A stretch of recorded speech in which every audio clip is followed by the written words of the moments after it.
Shit, the bourbon we're gonna feature today is Green River Wheated Bourbon.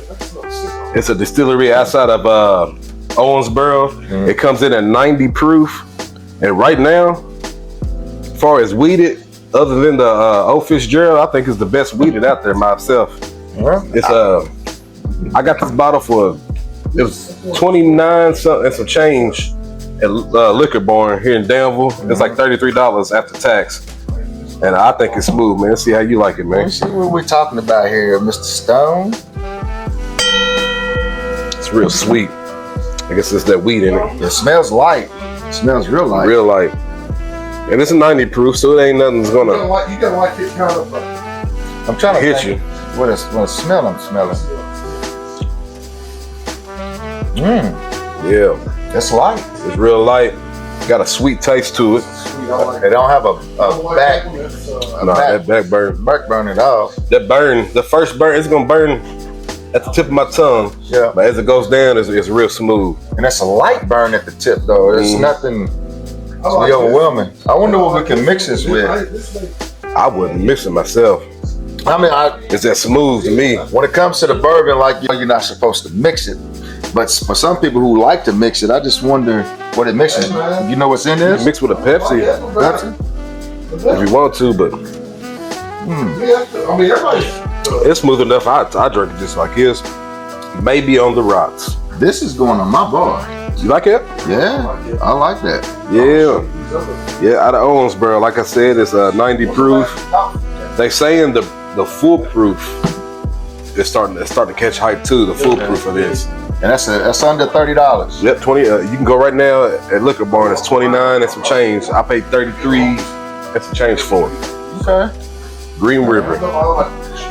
Wheated. I didn't know that. I've seen it. Yep. I didn't know nothing about it. But yeah, I like this. Go get y'all some Green River Wheated. Go get that.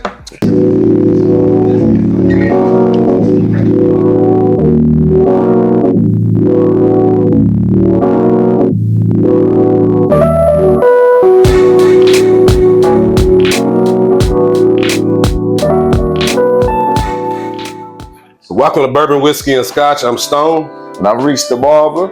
And today we're doing something a little different. You're gonna see a bottle review before this, but I wanted to sit in a chair and let Reece tell us a little bit about our Black history, how important Black barbershops was important for our community, man. Just let him tell a little story while he's cutting my hair. I mean, at the end of the day, the barbershop was the one spot where people would come, the community would come together. There's a lot of barbers throughout history that, it starts in the barbershop and the churches, but the barbershop came in to where the barbers started having insurance companies. Barbershops started having real estate companies. It all started from there.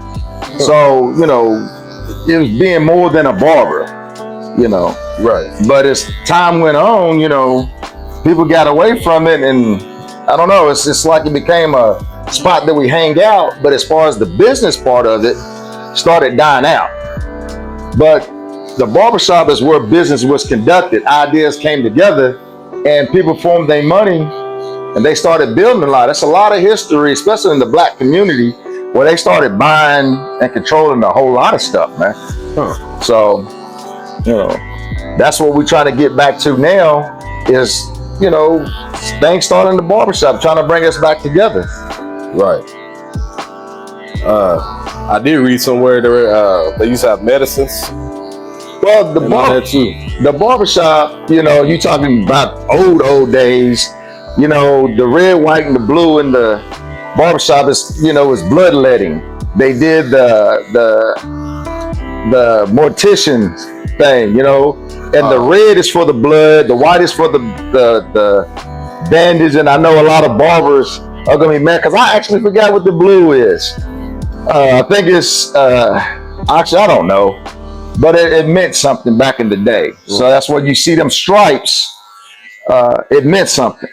That's why, like when I said earn these stripes, that also means something because I earned these things. More than a barber. So typically, if you wanted to be a barber, how much schooling you have to have? Well, I don't know what it was back then, but now it's 9 months. Mm-hmm. You know, you go for 9 months, but when you get into it now, you know, you gotta check out for the holidays, this, and that. So you gotta put that into play. But typically, it's 9 months of physical stuff. Oh, okay. So it won't take it long. But the only thing I would say for most people, a lot of people, they look at the barbering, they just get into it like it's an automatic thing that they win, right? That it's gonna go. It's once you get into this barbering thing, I don't care how good you are. If people don't like you and you don't connect with people, you can be the best barber in the world and you're not gonna have any clientele. Right. And you got some of the worst barbers, they just got communication skills. And they turn out to be very, very busy barbers. And it's not an overnight thing. They thinking just because they friends that people are gonna come to you. Mm-hmm. In the black community, I'm gonna tell you right here, right now, you mess up that hair, you might not see them for a while. You might mess up the hair, don't mess up that hairline, whatever you do. Right. And that's about it for that. Mine was always my beard. Don't mess my beard up. I can always put a cap on or a wave cap. And mess my beard up. I probably won't fuck with you no more. But it's very crucial, man. But like I said, in the barbershop, a lot of business goes down. There's growth in the barbershop. There's a lot of ideas being born in the barbershop. Mm-hmm. And I think we got away from that. In today's time, we got to start coming back together. Right. In the barbershop and start being creative and having ideas. Let's birth things here. The meeting spots, you know? Right. Come together in the barbershop, have your ideas and let's get it. I know when I was coming up, it was Square Brown. Rest in peace, Mr. Square Brown, man. Who was it coming up for you? As far as the barbers? In Denver, Kentucky when you was a kid. Oh, man. We had John Marshall. We had Sonny, I think Sonny Keys. She was a woman, man. I love Sonny. Melvin Harris. And Melvin is still cutting to this day. Mm. You know, he's close to 80 and he's still putting in his work. So that's what's up. He got a lot of older generation? Yeah, he's old school.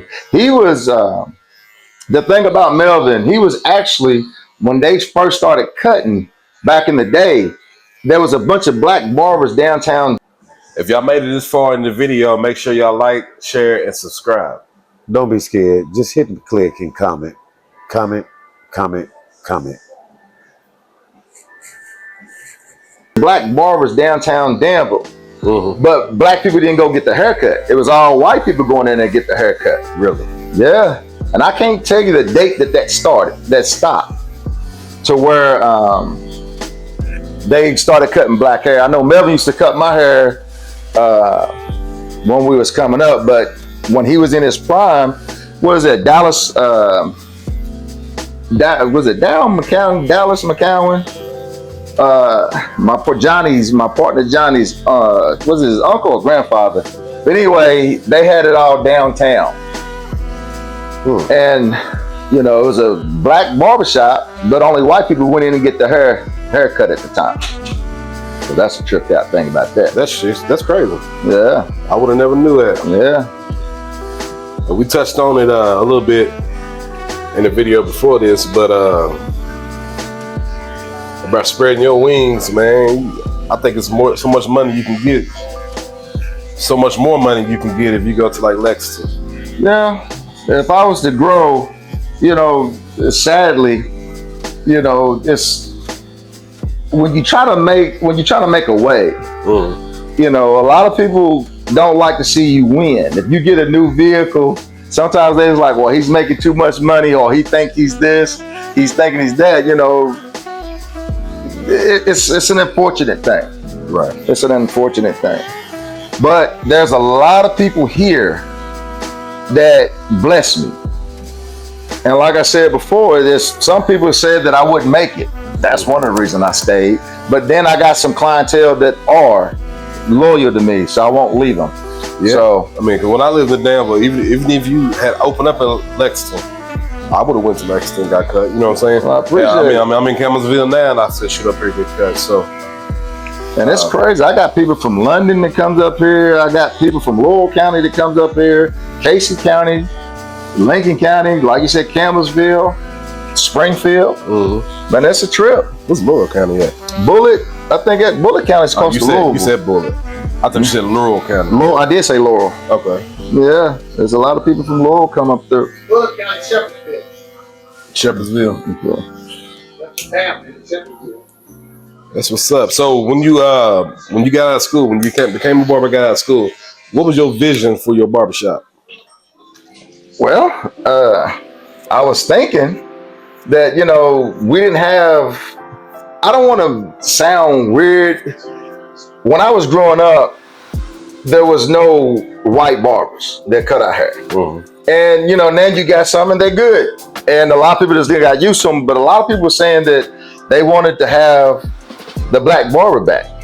So, you know, I'm thinking it wasn't nothing racial about it. I was just like, well, wow, I can come in and give the people what they want. It didn't go that way. Mm. So it's a lot of people saying that they wanted it, but they didn't support it. And that's all good. And I love that because it gave me the challenge to be a better barber. Right. So, but, you know, I just wanted to do something for the community. You know, my mother tried to get me to go to barber school right out of high school. And I didn't think there was no money in it. Mm-hmm. And I was completely wrong. Completely wrong. And, you know, to go back to what we were saying about not making no money, you know, there's a lot of local barbers around here at the time. There's a lot of backyard barbers. You had Chris Gray, Tony Singleton, Steve Hawkins. Tony Singleton, he don't cut hair. He got one of the best bald fades I've ever seen. But Roy Walker, that guy right there, Roy, if he was to cut, he would have been the first celebrity barber, man. He had all the UK players. So you had nice barbers around here, man, but nobody went to go get the license. Greg Hannibal, I can't forget my partner. I can't believe I almost forgot Greg Hannibal. You don't forget him. He's the major. He cut so much hair at one point, Stone, that his clippers so hot he had so many people, he had to put his clippers in the freezer. Oh. He didn't have 2 and 3 pairs of clippers at the time. You know, it was broke. That's so crazy. I know for me, and I know you didn't ask, but I'm gonna put it out there. What got me started, you know, I remember me going to the barbershop, and mama couldn't afford to keep going back every week to get a haircut. So we're going to the barbershop. She said, "Pill him." And my ears stick out. I was like, "No, don't pill him. You get a murder one." And you know, I got to walk around. She said the haircut got to last. So I started trying to learn how to cut. And I give it to Greg and Steve Hawkins, man. They helped me learn how to cut somewhat. They gave me the little tidbits. But everything else to learn to master, when I went to barber school, you know, it's trial and error. I've never had nobody there to show me how to cut. All this is trial and error. So when I say I earned these stripes, oh, I earned these stripes. I earned them. Yeah. I just want the barbershop to be to matter again in this community. You know what I'm saying? Yeah. Because every barbershop I've been through as a kid, and then now in your barbershop, you know, sometimes I don't even get a cut. I just come down here and chill, see everybody. You know what I'm saying? Yeah. Especially now since I was back in Campbellsville. Yeah. It's my catch-up time with some of my homies, so that means something to me. You know what I'm saying? But we ain't gonna keep you long. I just wanted a Black Barber to say how barbershops used to be important to communities. Yeah. And what it meant to us coming up to have your barber. It's a lot of creative ideas that came out, man. So you're right. Now, hopefully we'll get back to it. We need to get back to it. Yeah, we will. But it takes us to do it. It takes us to do it. Thank y'all for tuning in. I'm Stone. I'm Reece da Barber. I'm gonna let y'all. I'm gonna give a shout of y'all around the headshot once he's done at the end of the video. But for the most part, we out.